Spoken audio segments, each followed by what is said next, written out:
యేసయ్య మంచి దేవుడు. ఆయన సజీవుడు. ఆయన నీ యొక్క సమస్యల్ని తీసివేసే దేవుడు.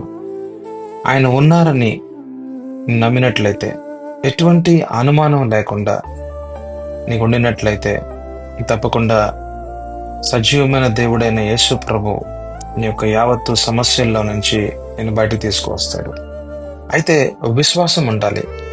విశ్వాసం అని అంటే, నేను దేవుని దగ్గరికి వచ్చాను, నా దేవుడు తప్పకుండా కార్యం చేస్తాడు, ఆయన చిత్తానుసారంగా, ఆయన వాక్యానుసారంగా నేను ఏదైతే అడిగి ఉన్నానో ఆయన విని ఉన్నాడు, ఆయన నాకు ఉత్తరం ఇస్తాడు అని నమ్మినట్లయితే తప్పకుండా ప్రభు యొక్క కార్యాన్ని మీ జీవితాల్లో మీరు చూస్తారు.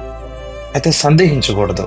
సందేహం అని అంటే, దేవుడు చేస్తాడా ఈ పనిని, దేవుడు చేయగలడా ఈ పనిని, ఆయన ఈ పనిని ఎప్పుడు చేస్తాడో, ఈరోజా రేపా, అయితే ఇది జరుగుతుందా అనే ఒక సందేహం కనుక మనలో ఉంటే, మనము దేవుని యందు విశ్వాసము లేని వారంగా ఉన్నాం. ఆయన మంచి దేవుడని బహుశా మనం నమ్మకుండా ఉండినట్లుగా ఉన్నాం. ఆయన అంత సమర్థుడా అని ఆలోచిస్తూ ఉన్నాం. అయితే దేవుని దగ్గరకు వచ్చినప్పుడు ఆయన ఎవరో మనం తెలుసుకుంటే మనం తప్పకుండా ఆయన విశ్వసిస్తాం. అయితే నీకున్న సమస్య అది కొండగా ఉన్నా కూడా, ఆ కొండను సైతం కూడా దేవుని యొక్క మాటలు తీసివేయగలవు.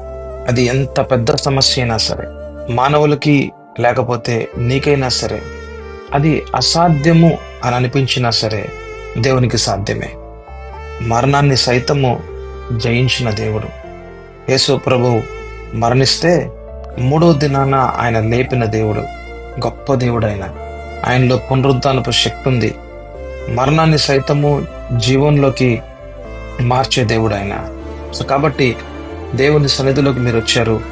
ఏ సమస్య ఉన్నా సరే మనం చింతించవద్దు. నీ సమస్య ఏమిటి అంటే నీ యొక్క చింతే, నీ యొక్క సమస్య ఏమిటి అంటే నీ యొక్క అనుమానమే.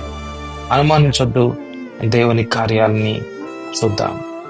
యేసు ప్రభు నామం పేరిట మీ ప్రతి సమస్య తీర్చబడును గాక. ఆమేన్.